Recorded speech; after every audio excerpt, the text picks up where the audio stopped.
That's better. Doesn't hit the eye. Hi, on behalf of WEF, the Women's Economic Forum 2021, I would like to welcome you all to this session on the slow fashion movement.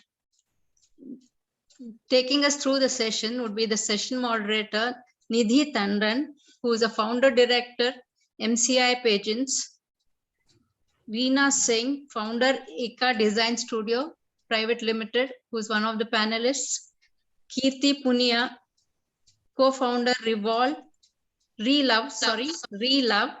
Vaishnavi Bala, founder and CEO of Balav Official, Shefali Vasudev, editor-in-chief, The Voice of Fashion, Vanita Rutunga, interior designer and volunteer with Creative Dignity Movement, and Jaya Jaitley, Indian Handicrafts curator.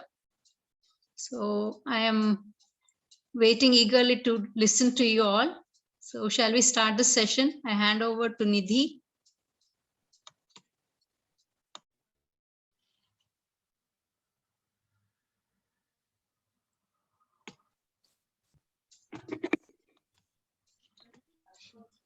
Nidhi, can you comment, please?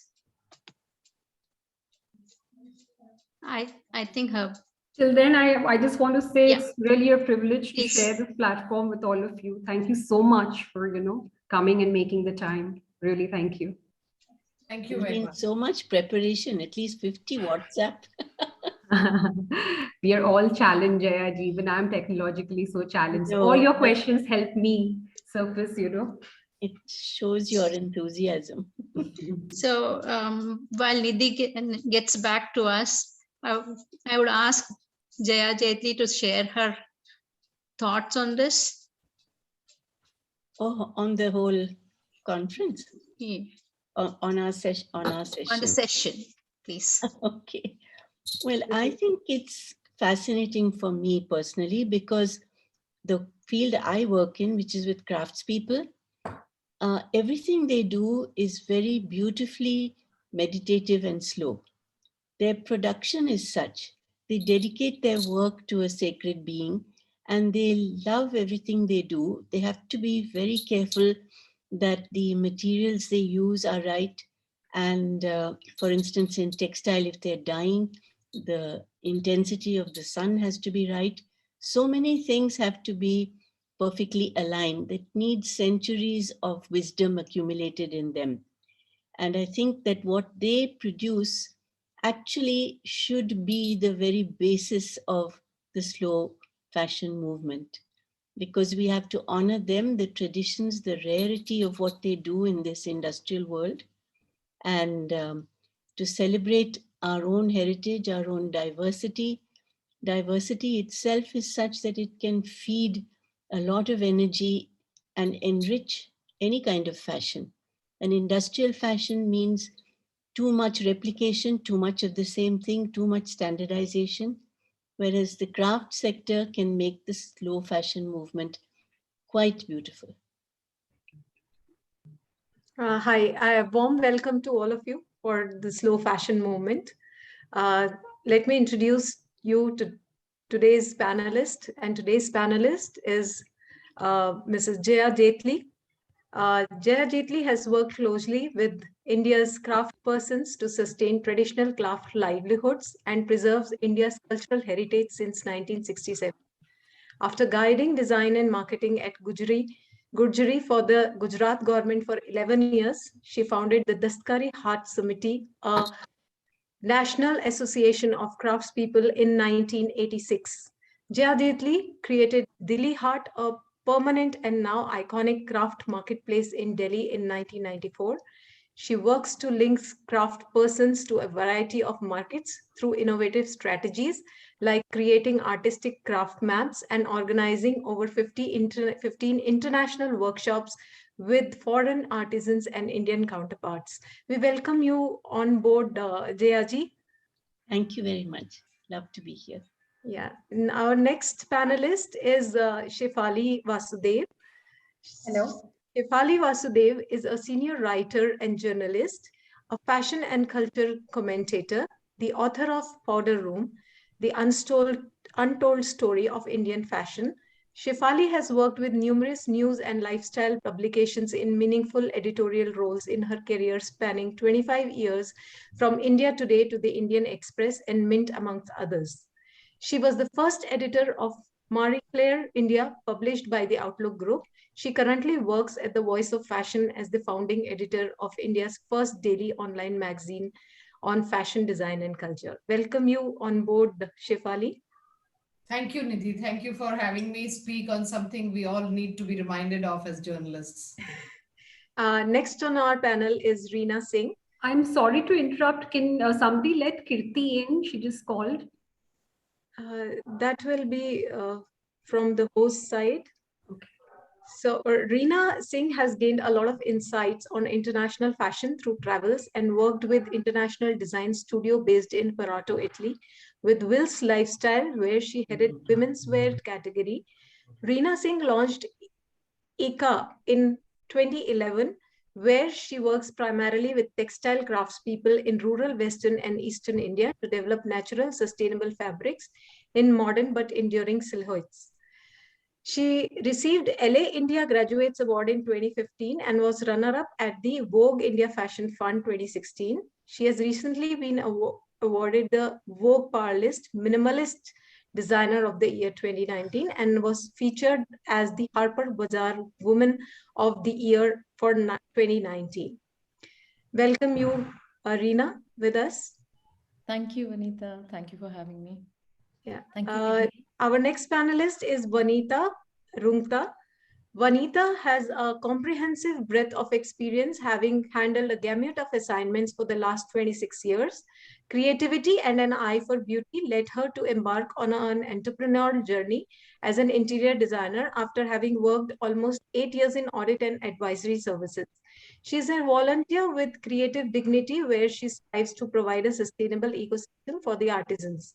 Joined Creative Dignity post COVID-19 and opened the world of handmade to her, where she learned and relearned the stories behind the crafts while helping to rejuvenate the artisanal ecosystems. We welcome you, Vanita.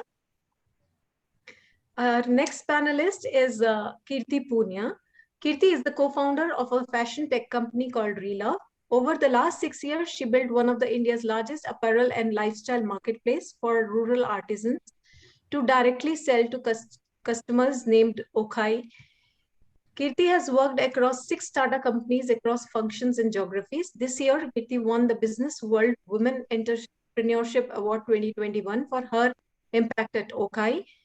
Kirti has also been acknowledged by Niti Aayog as the top 100 women transforming India. Welcome you to the discussion today, Kirti. Thank you, Nidhi. Our next panelist is Vaishnavi Bala. Vaishnavi Bala, the CEO, founder of Bala Official, with the vision of creating a safe space outside gender and societal norms. Bala is a high street fashion house founded in 2021, following an aim to normalize experimenting in fashion. Each article of clothing is made in light of a story that draws its inspiration from the streets. Vaishnavi was chosen by Vogue 2019 show from across the world, youngest Indian to be selected, and she works with underprivileged children in Mumbai. We welcome you, Vaishnavi, for the discussion today. Thank you for having me. Thank you. And I'm your host, Nidhi Tandon, MD, MCI Pageants, Miss, Mr., Mrs. Corporate India Contest and Collegiate India Contest. So with this, we open the discussion on slow fashion. So I would like to say that prior to the Industrial Revolution, what we wore was sourced locally and produced out of nearby textiles and resources. Durability was the main priority when shopping. Clothes needed to last a long time. Trends were slow moving because clothing for the majority served as a utility or function, not as a luxury. The rich few aside, there was no need to have a continuously evolving wardrobe. The slow fashion movements takes us back to these simpler, more sustainable times. Instead of cheap synthetics, slow fashion clothes are made from quality, durable, and eco-friendly fabrics. Garments are produced in small batches and only a few styles for each collections. Most importantly, the designs are timeless and the craftsmanship quality enough to make it last longer. Slow fashion isn't about playing 80s dress up. It's about saving our planet and the people responsible for making our clothes. So let us know more on this from our experts today. So we open the discussion. Vaishnavi, is slow fashion, hi, is Hi. slow fashion about returning to a personal relationship with fashion? Why should we care about slow fashion? Honestly, I feel like slow fashion, more than a concept, is a way of life, and it is something that is going to help only us in the future. So today, if we think about how, if we see all the back end that goes into making a product, for example, like when as a brand, I wouldn't say we are sustainable, because sustainability is a very vast concept. If you buy milk, like if you buy an Amul milk packet and you're still discarding the plastic, you still can't call yourself as a sustainable person. And to be sustainable as a brand as a whole, your entire lifestyle needs to be something sustainable. If you're wearing plastic chappals to travel, you're still not a sustainable person. So I'm a conscious brand, and everything that goes to waste, or like the bits and pieces of fabric that we have, is used to create something else in the future, and a different collection or a different garment. And I feel like it is important to know the value of slow fashion, because the whole process is something that will define our future tomorrow. And these are clothes that, instead of quantity, you're focusing on quality, and you're focusing on something that will last you longer, rather than something you're just buying for a one time use, which you don't want to maybe repeat later. So now, if you've seen, there's H&M has started this new concept with Loop, wherein that you can put in all your old clothes into this machine, and in 8 steps you can choose what exactly you want your new outfit to be. So for example, if you want a t-shirt and you've given away an old t-shirt, you get to choose what color you want, how you want the fit to be, and it comes out as something new.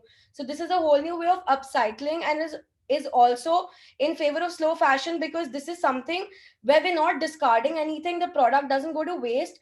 And the fashion industry is responsible for 20% of pollution, like water pollution in the world. So we're cutting down on that, which is only going to help us in the future. Thank you. Uh, Jayaji, how does cultural diversity and identity impact slow fashion? Well, I can give you a wonderful example, because I was writing on Asian textiles a short while ago. And just take the drape, which is very much a part of every culture, especially Asian and primarily Indian. Whether it's a lungi or a sarong or a veil or a dupatta or a sari, everything is a drape of fabric. It's not stitched. So the weaver can vary the drapes on the loom, or the printer can do any length of cloth, and we can use it as women or men, even for turbans, kamarband, and it kind of shows an identity out of one piece of cloth depending on how you drape it. And you have the coverings that the Muslim women wear. That is part of their fashion. It is required of them, but it's their fashion, and they sometimes decorate it. You have scarves, you have dupattas, you have odanis, and these have the most variety and lovely, rich cloth. All these we can wear in any way we want. There are so many ways of draping a sari. So it's actually very interesting that something which is as slow in its concept that it never changes, that drape, the length of the drape may, but you have just a strip of cloth, which from time immemorial has been the way that cloth was produced, that till today makes a fashion statement with anything you're wearing. So I'm just showing you there that every country of South Asia, even the West, they wear scarves, they wear mufflers, and they can wrap it around their head. This is variety. This is fashion. You can change that drape that you're wearing every single day. You don't get tired of it, because there can be so much variety in a normal strip of cloth that is not stitched. Nobody has to design it for you. You do it yourself. So that individuality, the cultural heritage of how you wear it, and your choice of how to drape it, give, I think, people a sense of freedom they would never have with a silhouette decided by someone else. Very well said, Jaji. I quite agree. And Vaishnavi, do you think that slow fashion is an argument for hitting the brakes on excessive production, overcomplicated supply chains, and mindless consumption? Share your views, please. Yes, I think most definitely. So, for example, all the homegrown brands that are coming up, we don't do fast fashion. So we don't have a bulk production happening wherein there's like a lot of consumption of water or there's a lot of usage of labor. There are like the process of made to order, wherein you make your product, you make the pieces only based on the number of orders you're getting. So there's no inventory, there's no wastage of fabric, and this process helps you in cutting down a lot of fabric wastage. Apart from that, you use the fabric to the exact amount that is required. So I have something to show you actually. So this is one of the pieces that I created with all the waste fabric from my previous collection. So these are three waste fabrics put together to make a top. So one thing about this top is that it's also so my brand, we maintain the exclusivity because that is something everybody wants to have. So for example, if you're purchasing a signature jacket, you don't want 10 other people to have the same piece. So me as a brand, this piece, I have only 10 at max, so there's only 10 people that get to have this. And this piece is created using all my fabric wastage, and every piece that is super small to be used to put together or make patchwork out of are my tailors, and we together we've created. So there are these pillows that you use to iron fabrics and to iron different pieces that are combined to create a garment. For example, your sleeves and your collars have a different pillow kind of piece that is used to iron it. So we create all these things using all the fabric waste, and the rest of it is used to put into pillows. So everything is used by the end of it, and there's nothing that goes to waste. So this is something only a production like a homegrown brand can do, because everything is made to order. There's a limited production happening, there's no bulk pieces that are created, so everything is tracked down. And I personally know how many pieces I'm creating, and whatever is wasted, to be a sustainable or a conscious brand, you don't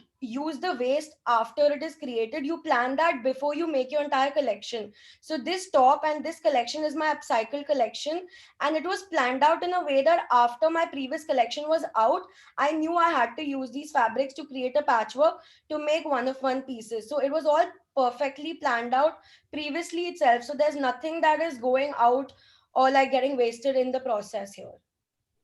Okay. So, Reena, would you say that minimalism has helped slow fashion movement?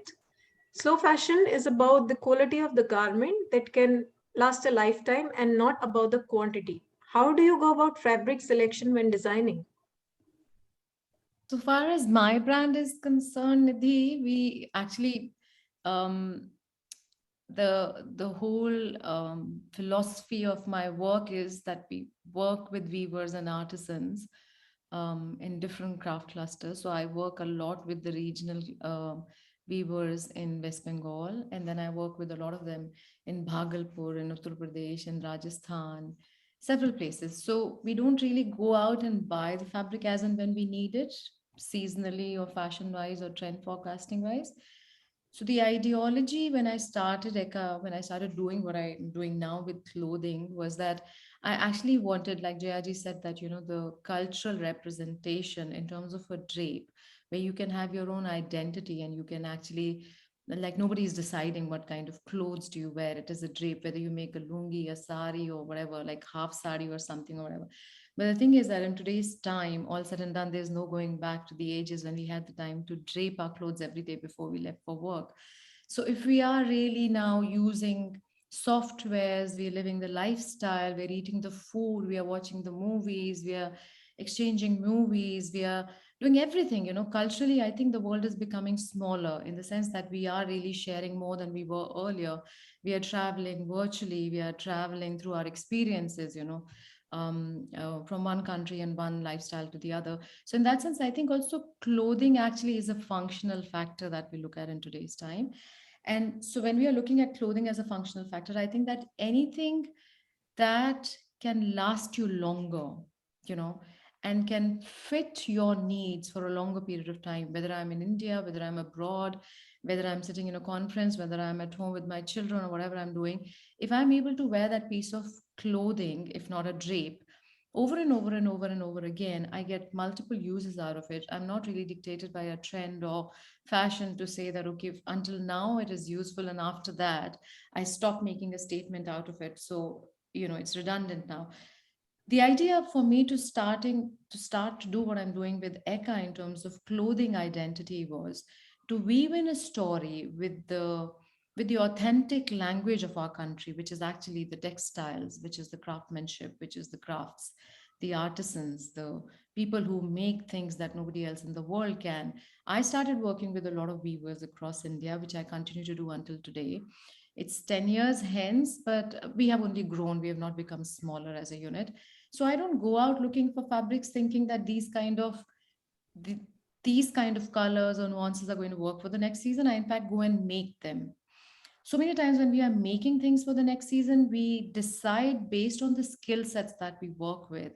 That, of course, I know that, you know, a certain kind of a cowl is in, or big collars are in, or the waist accentuating silhouettes are in, but can I do it with the kind of skill sets that I work with the kind of fabrics that I create? So in that sense, the story of fashion goes backwards. And since the story of fashion goes backwards for a brand like mine, I might not be a fashion forward brand. If I'm not a fashion forward brand, of course, I'm not a fashion backward brand. It means that I'm creating my own niche and I'm making my own story. I might be a parallel universe when it comes to fashion. I'm not the order of the day today, but I might have a longevity. Call it minimalism, call it an ideology, or an authentic principle that lasts you longer than a cycle of fashion. Whether it is textiles or it is the kind of clothes I make or the kind of classicism that we weave into our stories when we are talking about fashion, that is what I take into account when we are creating what we are creating. So in that sense, yes, I would say that minimalism in that sense, whether it is classic identity of fashion or it is minimalism, the idea to weave a story today and to be able to tell it again and again and again for years to come, to be able to use it in multiple ways and say it again and again is what I think my brand is able to do. So, Okay. So, Reena, is slow fashion classist in its exclusion of lower income people? As for many people, investing in premium clothing that is ethically made and affordable brands isn't financially viable. Is that a fair argument? no, I really don't think so. I know, you know, when I got the question, I was actually thinking about it. To be fair, we have discussed it at several other, you know, talks, and it always comes down to the price point of certain things. While I understand that, you know, of course, when you start buying directly from people who are making things as they are, it might get cheaper, but we have to understand that to create, you know, in the kind of world that we are moving today, I think sooner than later, a lot of these crafts and a lot of these artisans and a lot of these skill sets might be lost before we are able to capture and hold the attention of the world to a particular kind of a craftsmanship. So I personally feel that it is very important to tell the story as the world wants to hear it now, to grab the attention of the audience, because everybody is interested in anything that's authentic. I feel no matter what kind of a world we live in, mostly it's the instant kind of gratification, you know, the Instagram, the whatever it is, that people want that kind of, you know, that thrill, that joy. And of course fashion is that kind of a beauty that brings to your life. You wear something and you instantly feel different, you know, you feel, it gives you a kind of a power, it gives you an emotional strength, it gives you beauty, and we need it in our lives, isn't it? I think to pay a price for something like that, who decides it? I think everybody that is a part of the value chain adds value to it. Somebody like me adds longevity to that thought. I carry that artisan or that craft in my own way, weaving it in my story forward. bringing it together with the audience that perhaps the weaver will not be able to reach directly. I am that chain that is connecting the audience that's sitting on Instagram, the younger generation, people who are buying from the H&M, people who are at the fashion shows, people who are at the 3D movies and things and stuff. So I am that person who's carrying that story from the weaver, because I'm creating that language between that and the other. So I feel, yes, there is a price to pay for that. But when were we not paying price for authenticity? We were always paying a price for craftsmanship. Even when we were buying trousseaux, when we were saving one whole year to buy 2 pieces of saris in a year, we were paying fair prices, as they deserve to be paid. So even today, I think in that sense, it hasn't changed. I think it really depends on the perception of the consumer, of somebody who's investing in it. So I never want to make it cheap, honestly. I don't want to make it cheap. I'm sure that there are people who might contribute to that segment. I don't come from that point of view. Thank you. So Vaishnavi, whose responsibility is to make sure fashion is sustainable? Is it brands, the consumer, or the textile manufacturers? I think I'd like to compare the whole sustainability process to the ecosystem, and everything is connected. So, for example, if the consumer wants to invest in fast fashion products, people who are making fast fashion clothes and brands that are supporting fast fashion are not going to stop, because they're getting business out of it and they're making money out of it. So here I think it is everyone's responsibility, and it's everyone's individual responsibility to be a part of this whole cycle wherein they support slow fashion and sustainability. If a fabric vendor is selling fabrics that is absolutely not sustainable, for example, there are plastic fabrics, there's PV fabrics, and there are a lot more fabrics that actually fit into trend forecast when we compare it to international trends that everybody follows. And there are brands in India, there are smaller brands that adapt to these fashion trends, and they sell these garments for prices that are about lesser than maybe 2,000 rupees. Like we spoke earlier, a lot of people, I've had this issue with a lot of people telling me that my pieces are very expensive. But for homegrown brands that don't do bulk production, it is always going to be the case. And even I don't ever think I want to reduce my prices, because the kind of effort and the manpower that goes into it, I still feel like it is less. So it's everybody's responsibility, and it's a cycle that if even one person breaks it, the whole cycle is going to break. So like, if you're buying fabric from somebody who's selling and the fabric is not sustainable, but you're making it sustainable by washing it in a sustainable way by using gas techniques, you're still not completely sustainable, because your fabric still doesn't fit in the charts. Okay. So Kirti, can you comment on the current sustainability trends, namely rental and resale approach?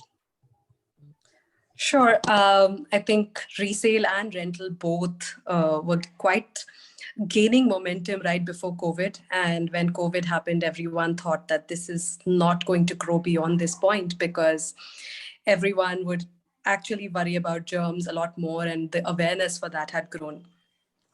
Second wave happened, and you may have seen that most influencers actually sold their clothes that they were not using. A lot of people started digging into their wardrobes and they started selling pieces that they had. Suddenly, there was this huge acceptance in India.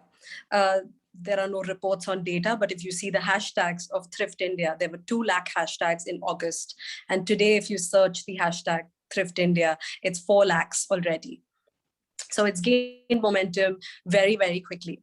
But thrift is definitely problematic, right? Especially in a country where businesses based on trust don't work very well. So how do you deal with that? And hence Relove. Relove is a technology that helps brands enable a small thrift shop on their own website. So people who've bought their pieces in previous years and grew out of it or don't wear it anymore. By the way, most of us wear only 20% of our wardrobe 80% of the time.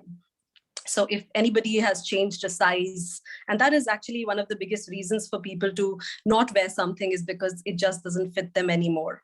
They can go back, and half of the information, of course, it's a Shopify app. So half of the information gets pulled in from the website, which includes when it was purchased, photographs of the product, the measurements of the product, several things that currently a user or a customer would not know very well. And of course, some data on its current status. And all of this gets listed on the brand's own website, increasing sales for the brand. So we launched on the 1st of November with one of my favorite slow fashion brands called the Summer House, which actually also makes very mindful pieces, which are at a certain price point. So when a reloved Summer House garment comes in, it attracts a customer who is probably not able to buy full price. And it's honestly, we've seen people who've been big Summer House customers also invest in relove pieces, because it's not just about the price there. They believe in the cause of buying pre-loved. So I think these are some of the reasons where, thrift and pre-loved is doing very well in our country. However, brands mostly are excluded from this process because you have lots of small thrift shops, and a new business model can emerge where you make the dress at a time and it's sold for a price and it recovers its manufacturing value. But you're able to resell that dress over and over across the years, and the seller makes money, the brand makes money, Relove makes money, and the buyer gets something for a lot cheaper that they would originally buy for. So it's a business model that's adding a lot of value to brands and is a win-win for really everyone. So, Kirti, what in your opinion, is the key to reversing the current trend of fashion production and consumption? Is there a clear answer on what is better, shopping secondhand or buying from the sustainable brands? So honestly, new pieces are going to come into the market, right? There is no way that you can stop that. And that's okay, because people do want, certain kind of garments, and certain requirements across the year are there. Also, not everything will remain in mint condition. I think specifically when you're buying from a slow fashion brand, you know that the production has been done mindfully. And if you're buying a pre-loved item from a sustainable fashion brand, then it's actually eliminating the 5 kg CO2 that it produces to make a garment, which in the case of a sustainable fashion brand may be even lesser.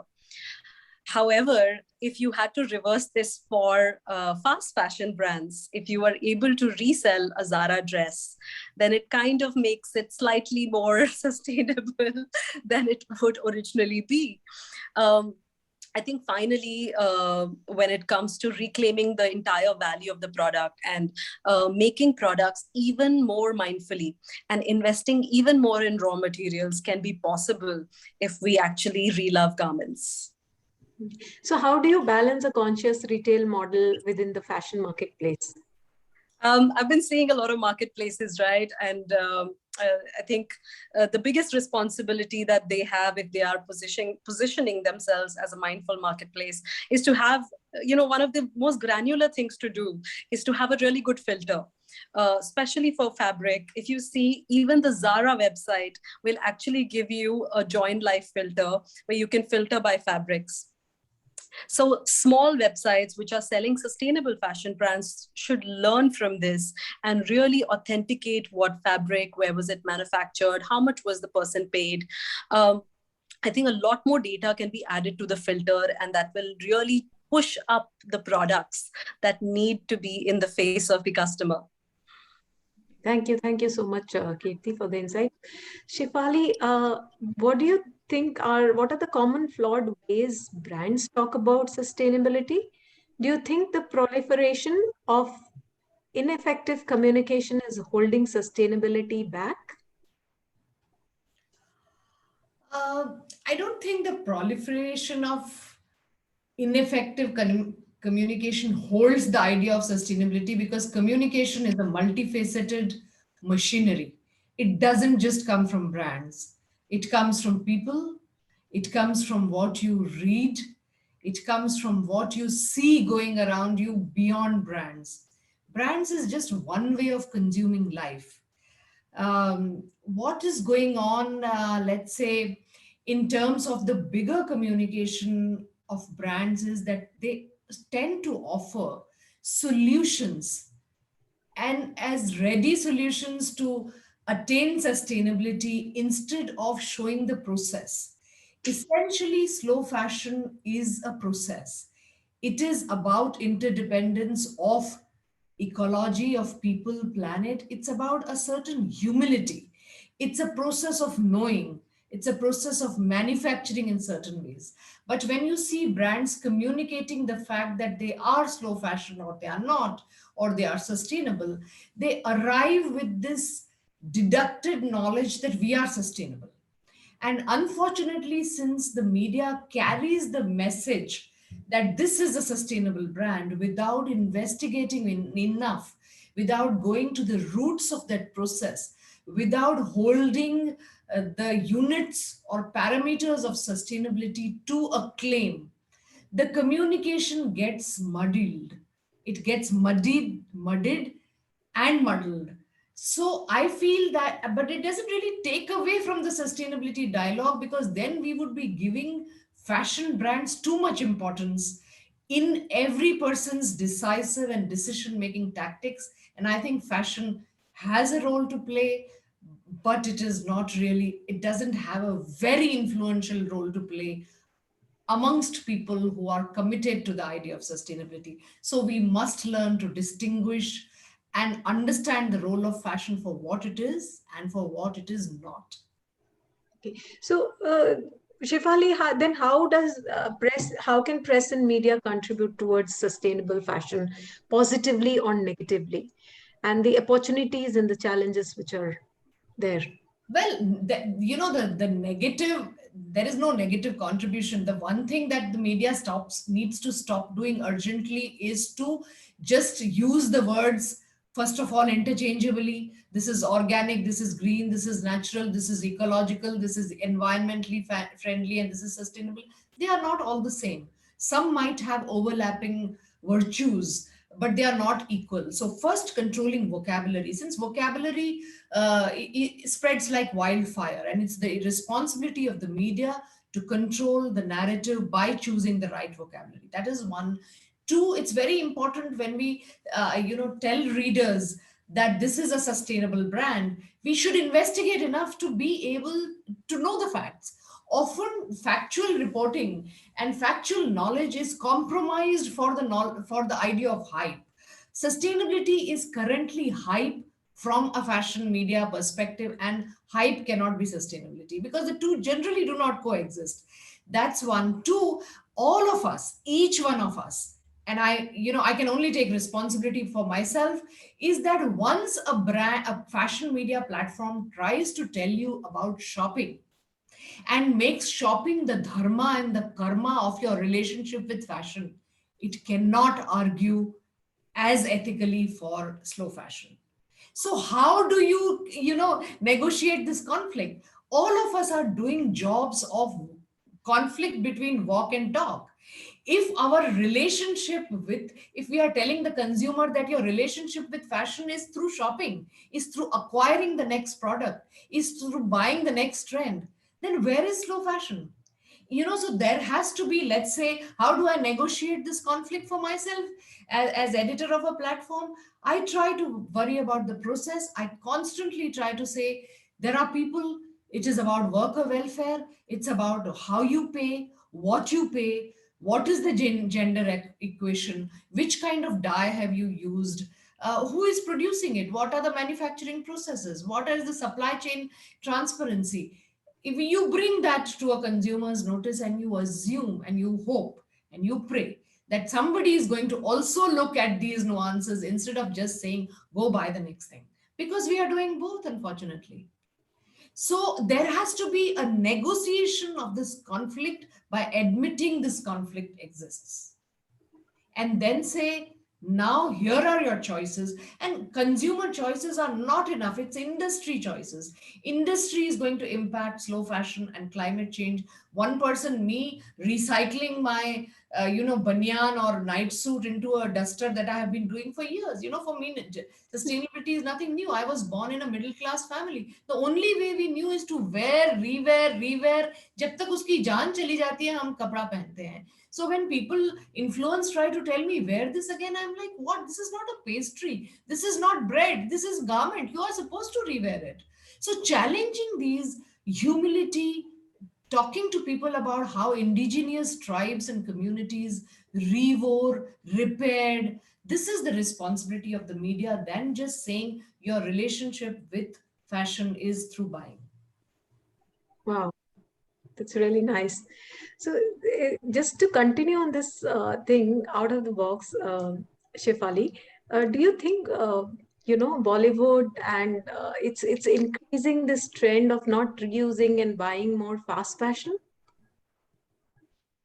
I do not think Bollywood has an impact beyond great visuals. Bollywood seems to impact trappings of culture. I mean, we are just seeing what is Bollywood really in the last 2 or 3 years. What are you getting from Bollywood fashion? Shadi fashion.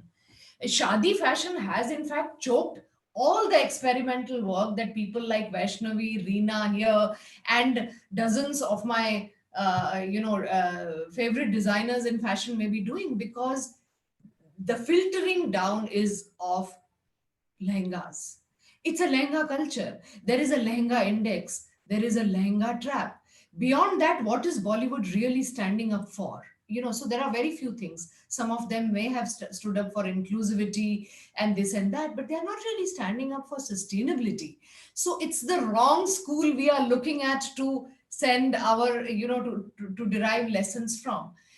We have to challenge that, question that, and offer counter arguments if the idea of sustainability really needs to come through. Sustainability must be, it's my presumption, must be engaging stars, actors, everybody in some form. Everybody has a relationship with continuity. Sustainability is about continuity. And so they must be having relationships with that as well. Their fashion doesn't seem to reflect, which is unfortunate. So the two have to be either split by journalists who are so interested in doing that. Here is a split persona of Deepika Padukone's sustainability initiatives and what she really wears, etc. So either you split it or you fuse it and say, this is of no use to me. Let me go and find stronger, resilient role models. Thank you. Vanita, we've talked about resale, reuse.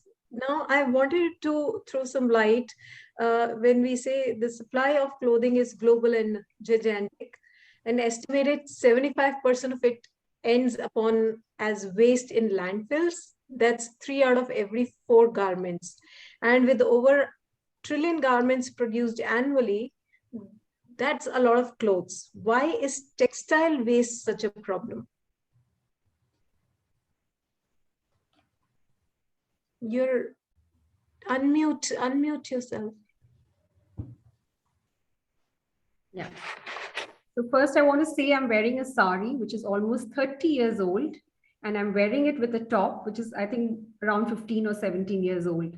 And as Shefali just now said, we all grew up in such a household, where we were reusing our clothes and where the clothes were again repurposed and remade. But the garment production has doubled in the last 15 years, with the average customer buying 60% more garments than before.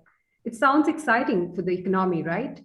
But unfortunately, the overconsumption and overproduction has seen the fashion and textile industry as the 3rd largest polluter in the world. Let's look at some statistics. Fast fashion giants produce 24 collections per year. This has ushered in a throwaway culture where we renew our wardrobes for the cost of what? A Starbucks latte, and dispose it off after very few uses. It is said globally, 1 rubbish truck full of clothes is dumped in a landfill every second. 40% of our wardrobes are never used. And by 2030, we would be discarding more than 134 million tons of textile in landfills. So why is textile waste such a problem? Much of it comes down to what our clothes are made of. The raw materials are basically 2 categories, natural and synthetic. Most garments, but are a complex combination of both. For example, let's take a cotton t-shirt. It may be 100% cotton, but the label used may be synthetic. Maybe there will be some kind of a polyester thread used to stitch it. And blended fabrics are hard to be separated for recycling. Globally, 87% of our clothes end up in landfills, and just 1% of it, the waste, is chemically recycled to make new clothes. Moreover, more than 60% of the fabric we use is made of polyester, synthetic, acrylic, nylon, and these synthetic fibers are made from fossil fuels. So what is the problem out there? The problem of synthetic fiber is not temporary. It takes, as all of us know, almost 200 or even more years to decay, releasing microfibers in the atmosphere, polluting our groundwater and the environment. In fact, a t-shirt made of polyester has double the carbon footprint than a shirt of cotton. But wait, it still gets even worse. The textile industry is responsible for 20% of water waste annually. Moreover, every time we wash our clothes in the laundry, there are microfibers released, and 35% of the microplastics that enter the oceans come from synthetic fabrics, killing millions of marine. Their belly is so full of plastics that they are starved. The fashion industry accounts for 8 to 10% of global carbon emissions. The entire supply chain, from sourcing, production, yarn making, dyeing, sucks up more energy than both the shipping and the aviation industries combined. So, to conclude, if the present growth trend continues, it will lead to a catastrophic devastation of the planet and the passengers. Thank you. Vanita, how waste management can be dealt with? We have so much of waste. I think a part of it was also touched by Shefali and Reena and Vaishnavi. We've spoken about it, but briefly, I'll just say that, as I said, growing up, I've seen my mother and my aunt, they used to make curtains and cushions out of silk saris. The cotton saris used to be used to make nappies, you know. So in Bengal, they still stitch old saris and with the katha stitch, and they use it as a cover. So at that time, we did not know that this repurposing or giving new life to a garment encourages circularity and reduces waste. Fashion industry needs a drastic redesign. We have to move towards an economy that is circular to avoid waste. It is a model of consumption and production that is based on the principles of sharing, leasing, reselling, reusing, repairing, and recycling. Circularity principles have to be applied at all the stages of the value system so that the products and the materials stay within the economy for as long as possible, and the raw materials are fed back into the economy. Sadly, only 1% of the textile waste is chemically recycled, and 12% of it is done mechanically. The balance, 87%, is dumped in landfills. It is time to drive innovations to transform waste into raw materials by identifying high-value recycling streams and bring in robotics to meet our commercial needs. Designers around the world are looking for solutions, you know, to make fibers. I'm sure Reena, you know, is one of the example of it. There is algae, there is fungi, there's algae, there is cottage cheese, which have been, you know, used to manufacture clothing. So fashion is crippling effect on the economy is getting worse and worse. The see now and buy now ideology of the consumer has to change. We need to step back and ask ourselves, do we really need it? Is it worth it? Where the change that we want to see? That is the only answer. Okay. So Jayaji, sustainability and rapid economic growth haven't gone hand in hand. Reducing carbon footprint, addressing climate change, which has also mean that we need to slow down our consumption and reimagine our economies. But one might fear that this might lead to job cuts and a big job crisis all over the world. How can this be dealt with? Yeah, unmute yourself.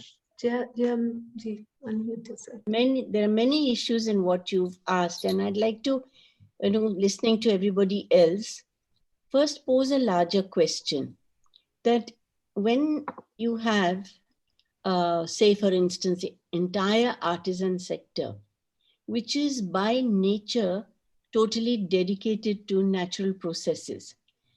The young generation of craftspeople today, artist, for instance, he will make beautiful miniature paintings saying, Prakriti ko bachana hai. If we have to save the planet, we must honor our plants and our animals and the water and the fish in it. and they are extremely conscious. The environment friendly language has reached the people who don't even know how to speak English. And a young Ajrak producers, printers, two young boys, they only talk about how they've loved going abroad, showing people how their process is done in 15 stages. And there are 45 different plant material they have identified to produce different colors. Where in any economy, any industrial economy of the world, will you find that many colors to offer somebody, never mind the season? Along with that, therefore, I think young people speaking, especially on this panel, should engage more with our craftspeople who are so closely aware of what nature can offer. And when they want to save the planet, because they realize their livelihoods, their survival will not happen if the planet is industrialized and syntheticized to such an extent that they will have no use anymore. So just compare the number of people who will be jobless if some factories produce less, and the number of livelihoods. Job and livelihood are very different. Job is very often working for somebody else. In the craft sector, they don't want a boss. Their father, their grandfather, their ancient wisdoms are their boss. They can work at night or day, or when it's raining or sunshine, they can have a holiday when they feel like. They have a freedom of production, which is also bound to the seasons. If the seasons go wrong, their production goes wrong. So the world needs to commit to people who are there by nature and by livelihood and by heritage and by tradition and wisdom, have been aware of the need to have the planet secure, safe, and sustainable. We need to link with them. So that's one thing. I was very interested in the movie star conversation, the Bollywood. The interesting thing about Bollywood is that, don't forget, there was a Shabana Azmi kind of style also, which was very Indian handloom and all of that. And long before, the late Smita Patil was there. And a lot of the Bengali films of Satyajit Ray are so Indian and so beautiful. And in that, just to go to the Bengali idiom, I worked on gamchas in Purulia, and the gamcha women weavers, they make gamchas which they only earn 60 rupees a day. We just persuaded them to, we gave them a whole pile of yarn, said, make your own designs and weave them longer into, because the loom was wide enough, weave them into saris. All the women wove these saris, and we got 100 saris. Not one was the same as the other. It was so fabulous. Every woman just did what she liked with the thread. Each one was beautiful. When I had a pop-up sale in Bangalore for that, those 100 saris were sold in 2 days. And everyone was grabbing. And I said, look, they were saying, can we order more? I said, not exactly of the same thing. Just imagine you have the most treasured, unique piece in the world. And that's your sari only. Those women started earning from that 800 rupees for doing 2 saris with all the packaging and everything else. We doubled the price to sell it at 1600. Nobody bought them. When we raised the price to 3,000, everybody bought them. They thought, oh, it's valuable now because the price is high. The whole market has actually gone haywire. It seems as if money matters so much that people don't realize that that same gamcha, pure cotton, will, as Vanita was saying, will become a part of a gudri. And I think it was our Prime Minister who made a wonderful statement once. He says, unless the sari, which is new for the a newly married person, goes through 7 stages of life, of eventually becoming a duster for the floor, it does not receive moksha. So I think that moksha, which has to make us all survive, is actually in this recycle, repurpose, reuse, and how we value what is our grandmother's. Supposing the grandmother thought, oh, fashion, I must chuck it out and resell it or put it in a garbage bin or mash it up somewhere, we would never have our beautiful grandmother's saris to, drool over when we are going for a special wedding or something. And I want to tease Reena because she was saying about how tough it is to get ready at workplace you may not wear. But I just want to say that I can wear a sari in 2 minutes and I wear one every day to go to any kind of work. So it is possible. It needs a mindset.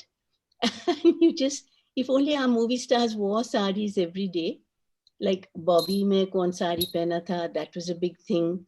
Then somebody else wearing a sari became the selling point for the karigar to say in that movie, that movie star wore my sari. So, you know, it's a two-way thing if we only open our eyes to it. The karigar can feed the egos of the Bollywood stars, and the stars can help to make the karigars famous. Because as Shefali said, the lenga culture, there's a limit to how much lenga you can push down everyone's throat. How many times you go to get married or whatever. So I think that it is a two-way process, and as much as the young craftspeople realize the importance of the planet, if our young people do too, there's a lovely synergy that can be worked out. And I think we should believe in them more and not only think that our urban fashion-oriented world is the only world. In Kutch, for instance, you take 6 months to embroider a choli, then that will be passed on, and it will be the pride of collection. The bride will show it in every home to see her, show her skill. And it goes down from generation to generation with pride. Those designs are what we copied at Gurjari and which became a great fashion over the years at one point of time. So I think that we should not give up on these things, our old concepts. And I think truly India has a lot to teach the world about sustainable fashion. Fashion really is basically identity. Anything you wear is your identity. So yeah, ma'am, I quite agree to that. Indian identity. Yeah, I quite agree. And the slow fashion movement actually starts with us, where we consciously decide as to what to do, how to wear what. And it is a person's choice as to what to shop. If we are more conscious, we are more aware of things, we will obviously drift towards that side, and it becomes a natural moment rather than being forced that, okay, it's a slow moment and you have to do it. Rather, we change our habits, a little bit of lifestyle, and be more connected to ourselves to, for it to be naturally moving towards saving the planet. With that, I'll end the session today, and we have Sukanya with us to, conclude the session. Hi Over to you, everyone. Sukanya. Yeah, that was a very, very interesting session. It was an eye-opener about fashion, sustainability, all how we can do our little bit to save the planet. I thank you all on behalf of WEF for sparing your time for the session. And I would like to announce the awards on behalf of the forum to Ms. Jaya Jaitley, India Handicrafts Creator, as the leader of the decade. Oh my. Oh gosh, thank you. I didn't know actually all this was going to happen. Congratulations. Congratulations. Congratulations. Reena Singh, founder, Eka Design Studio, the exceptional leader of excellence. Yes. Yes. Kirti Puneya, co-founder, Relove, exceptional leader of excellence. Vaishnavi Bala, founder, CEO of Balav. Shefali Vasudev, editor-in-chief, the voice of fashion, exceptional leader of excellence. And Vanita Rungta, interior designer and volunteer with Creative Dignity Movement, exceptional leader of excellence.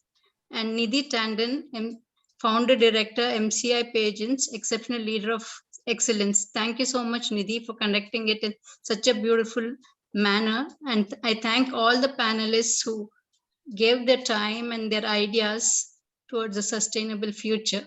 Thank you and good night. Thank you. Thank you and good night. Thank you. Thanks Good for night. coming Good and night. devoting time. Bye, everyone. Today. Bye. Bye. Bye. Good night. Thank you. Thank you.